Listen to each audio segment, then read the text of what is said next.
I'm Chad Secrets, fragrance reviewer. I break down fragrances note by note. Here, they break my hairline down graft by graft. That's true planning.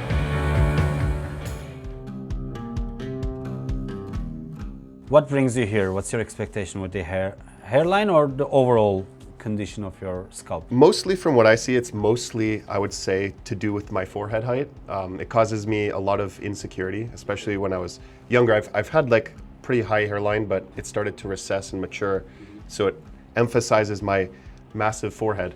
And I've noticed a little bit of temporal recession as well. So maybe dropping the hairline slightly and then just making it look more symmetrical to my face shape. About the other sides, mid-scalp and crown? I haven't really been able to see those, but I do notice that there's a little bit of like maybe Exactly. thinning going on. The right word is little bit. I will take the photo and I will show you. If you wish to come just for here, we will say no.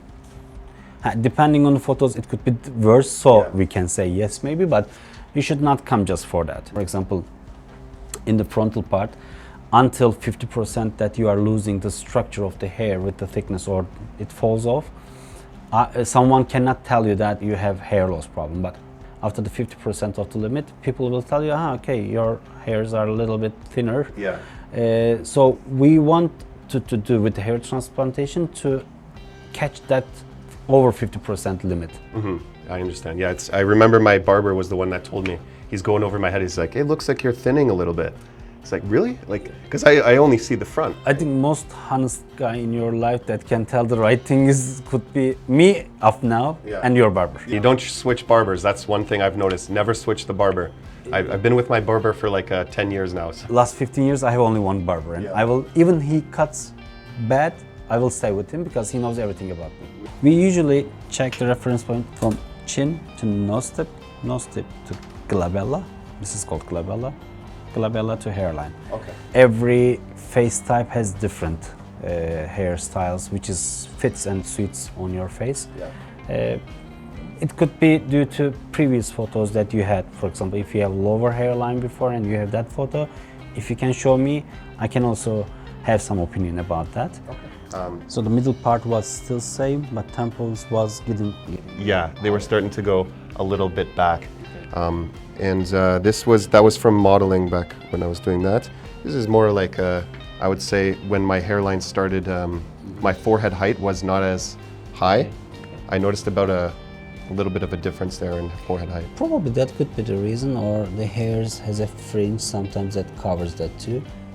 But yes, definitely it's more narrow. Yeah, okay. You have to find something that's a match for you, and it's like its own type of art form in itself. Like, finding a fragrance that matches you is not only very hard, it's also very time consuming. So that's why I like to come in and give my opinion to people of what I think would be able to match them as well in those circumstances.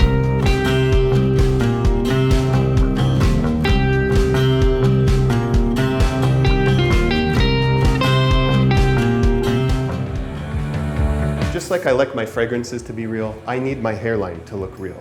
That's true hairline design. Okay, so we just designed the hairline, but this is the part where it all gets real, and it kind of reminded me about perfumes. So when you spray a fragrance on a tester strip, you don't actually have it on your natural skin chemistry, you have to try it on your skin. And by itself, a perfume is so artistic, a lot went into it, but it's not going to match everyone. You need a professional opinion, or you need to actually have other people's opinion wearing it instead of just trying it on a tester strip. So it's kind of like the whole hairline thing going on here. You need a professional's opinion and also manage that with your expectations as well. So now that it's all done, I'm ready. We're going to the operation room and let's get it going. I'm excited. A good perfume needs the right blend of high quality ingredients to last. A good high quality hair transplant needs the right direction, angle, and depth of the hairs for the high quality results to last. They're very similar.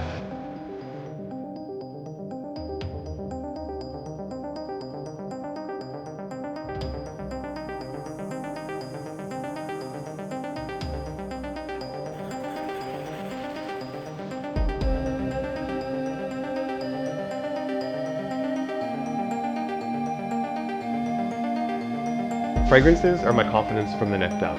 This hairline is my confidence from the neck up.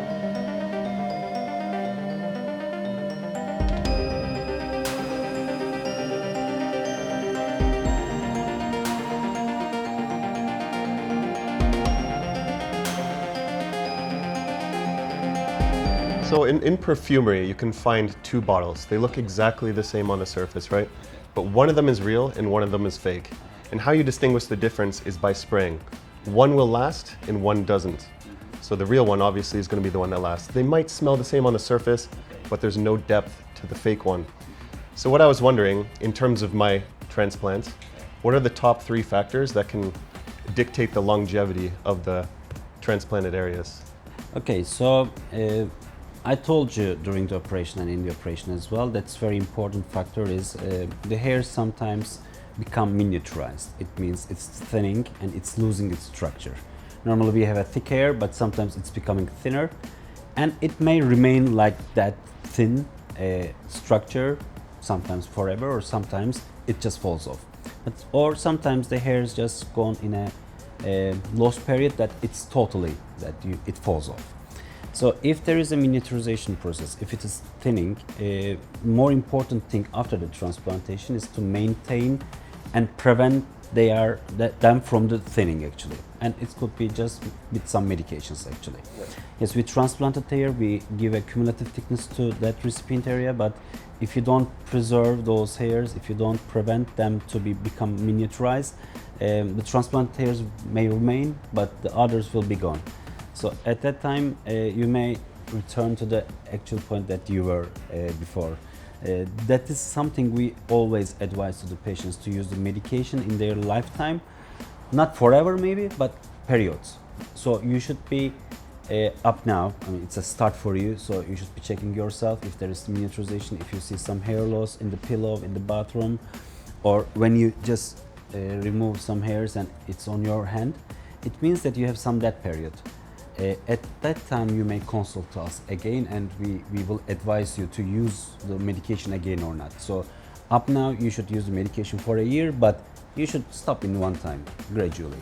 But 10 years later, 15 years later, 20 years later, maybe we will be still not doing that job at that time, but still you should be consulting a hair transplant doctor to use or not to use the medication. Understood. So just basically monitoring the areas, making sure everything's going good. And it's like weight as well. I mean, if you go to a dietitian, you have the weight loss problem, you start at that time and you become more noticing about what food you eat, what diet you do, what sport you do. Right. It's something like that too. So it's a start for you. You didn't know maybe before what you need to use, what you need to take care, but now you know. Yeah. Other thing, what I see with most of the young patients as well, they are using the hats. Oh, okay. Protecting hats is okay from the sunlight, or using something protecting from the cold is okay. But as a stylish, if you use regularly, which some patients do, some content creators use also to hide their hair loss, or just a stylish, it should be breathable, or it should be sometimes removed and right. Again. Yeah, I did notice that a lot of my friends in high school who wore hats, they went bald the quickest. They never took their hat off, right? So it makes sense, yeah. Thank you so much. I really appreciate being here and just being in the clinic and experiencing everything, getting the transplant and having results that will last. So I want to thank you. Very nice to hear that you had a great experience with us. We look forward to see your results actually. Hope it will be changing your life and it will be a very good story for you. I can already tell it will. So thanks a lot. Thank you. Perfume finishes the look, but now the hairline matches the vibe. Hi, my name is Chad Secrets. I'm from Toronto, Ontario, Canada. I just had my hair transplant done at Smile Hair Clinic. I gotta say, I'm really impressed, from the beginning to the end. Just everyone was super welcoming, the staff, the whole team. Everything's extremely organized, so I felt very comfortable and safe the entire time. Got to explore Istanbul, so I just love being here. And I love the results. They look great. So I'm, overall very happy to be here and just to see everything, and I'm excited to see the results form over the next 12 months. I would say, so top notes are the first thing that you smell, the initial experience when you smell something, and that can change completely by the base at the bottom. So I would say my original top notes is basically, I'm excited to go to Istanbul. This was my top notes. My first impression was flying across, experiencing this whole transformation, trying to improve my confidence. This was the top. The mid was meeting everyone. The mid notes was meeting everyone, discovering how there's a very big structure to the team here, a very welcoming staff, and the base notes are how I'm feeling now. It's excited to feel over the next 12 months my confidence increasing, why I did this originally, to increase my confidence, something I'm self-conscious of, and that is the base notes. The long-lasting impression is going to stay and it's going to last. Wow. You know, it's a very hard question because picking a signature scent for someone that owns 500 plus bottles of fragrances is near impossible. You know, it's something that is very, very hard to do. Trusting the process in itself. I know it's not going to be easy because you're going to see the initial hair fall. You're going to get a little scared, going to get a little worried, but you have to just trust in the process. I would say trusting in the process is a little bit easier for someone like me with excessive fragrances behind me all the time. So like it's all about distinguishing differences in terms of quality. So obviously with perfumes and everything, I train my nose. For me, it's all about seeing results in person. So when I saw that someone I know went to Smile Hair Clinic, I knew that that was the results I wanted. So it also helped reassure me that someone I know went to this clinic, and people I watch online also went here as well. So I could watch their results month by month, and with someone I actually know who could recommend me the clinic in person. My recommendation for anyone who is struggling with hair loss or some sort of confidence issue related to their hairline would be to definitely trust in Smile Hair Clinic. As you can tell, I'm like a kid on Christmas. I'm smiling, I'm happy, you know, because my biggest insecurity is now being fixed, and I'm just super excited to see the process. There's not one moment of this whole entire trip that I felt worried or uncomfortable or anything. So I would definitely recommend you guys to check out Smile Hair Clinic, and you know, hopefully I can see your results soon. So now the process of my hairline is done. I am now headed back to Toronto. Thank you, Smile team. I had an amazing time, but now I must go home.